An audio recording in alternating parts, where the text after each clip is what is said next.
નીચે આપેલા 8 પ્રશ્નોમાંથી કોઈ પણ 5 પ્રશ્નોના ગણતરી કરી અને તમારે જવાબ આપવાના છે. દરેકના 4 ગુણ રહેશે. ટોટલ 20 ગુણનો આ પ્રશ્ન છે.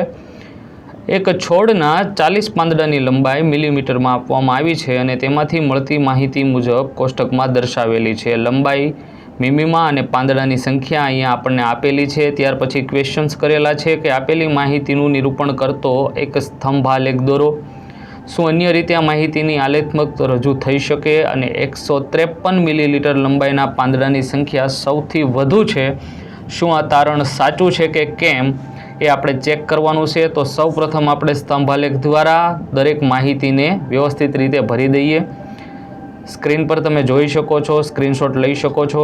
જો મિત્રો તમે ચેનલમાં નવા હોય અને હજી સુધી ચેનલને સબસ્ક્રાઈબ ના કરી હોય તો સૌપ્રથમ ચેનલને સબસ્ક્રાઈબ કરી બેલ આઇકન પર ક્લિક કરો, લાઈક કરો, કોમેન્ટ કરો અને જો વિડીયો પસંદ આવે તો વધુમાં વધુ તમારા મિત્ર સર્કલ સુધી શેર કરો.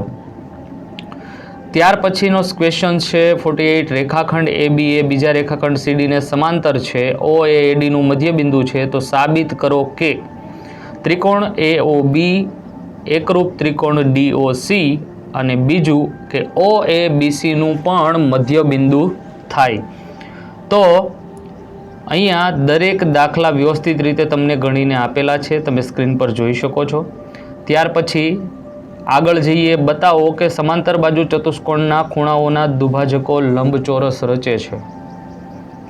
તો સૌ પ્રથમ આકૃતિ દ્વારા આપણે એને વ્યવસ્થિત રીતે રૂપાંતર કરીએ. મિત્રો તમે જોઈને લખી શકો છો, સ્ક્રીનશોટ લઈ શકો છો અને વધુમાં વધુ શેર કરવાનું ભૂલતા નહીં. ત્યાર પછી આગળ જઈએ. ક્રમશઃ સંપૂર્ણ રીતે અહીંયા તમને વ્યવસ્થિત દાખલા ગણીને આપેલા છે. અવયવ પાડો.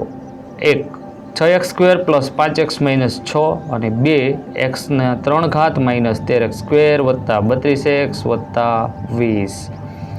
વ્યવસ્થિત રીતે તમે ક્રમશઃ એક પછી એક દાખલા જોઈ શકો છો, સ્ક્રીનશોટ લઈ શકો છો અને તમારા મિત્ર સર્કલ સુધી શેર કરવાનું ખાસ ભૂલતા નહીં.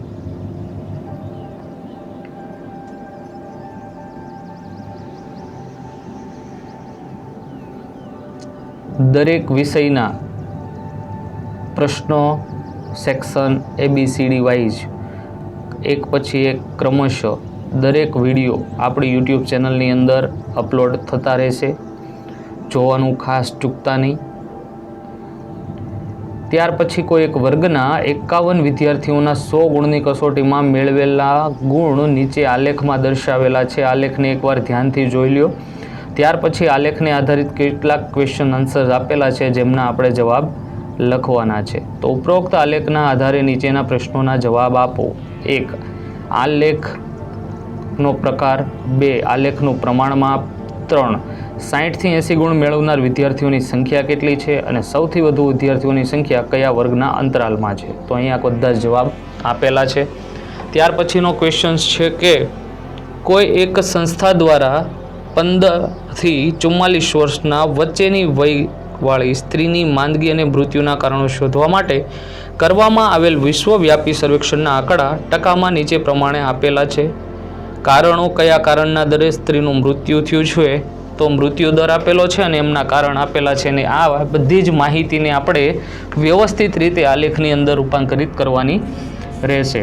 તો અહીંયા વ્યવસ્થિત રીતે આલેખની અંદર બધું જ દર્શાવેલું છે, તમે જોઈ શકો છો અને સ્ક્રીનશોટ પણ લઈ શકો છો. ત્યાર પછી ક્વેશ્ચન છે કે ભારતીય સમાજના વિવિધ વિભાગોમાં 1000 છોકરાઓ દીઠ છોકરીઓની સંખ્યાઓની લગભગ 10ની ગણિતની નજીક માહિતી નીચે પ્રમાણે છે. તો જાતિ, જનજાતિ, જિલ્લા, ગ્રામ્ય, શહેર આપેલી છે અને છોકરાઓ દીઠ છોકરીની સંખ્યા આપેલી છે. ઉપરયુક્ત માહિતીની આધારે તમારે લંબ આલેખ દોરવાનો છે અથવા આલેખ પરથી કયા તારણ કાઢી શકો તે લખવાનું છે. અહીંયા તમે સ્ક્રીન પર ક્લિયર કટ જોઈ શકો છો. જો મિત્રો વિડીયો પસંદ આવે તો વધુમાં વધુ લાઇક, શેર, સબસ્ક્રાઈબ કરવાનું ભૂલતા નહીં. ત્યાર પછી ક્વેશ્ચન છે જેમાં AB બરાબર AC હોય તેવો સમદ્વિબાજુ ત્રિકોણ ABC છે. તો AP લંબ BC દોરી ખૂણો B = ખૂણો C દર્શાવો. તો સાબિતી અહીંયા ક્લિયર કટ તમને વ્યવસ્થિત રીતે આપેલી છે. ખૂબ જ ઝડપથી ફરી નવા વિડીયોમાં મળીશું. ત્યાં સુધી લાઈક કરો, વેઇટ કરો. Thank you.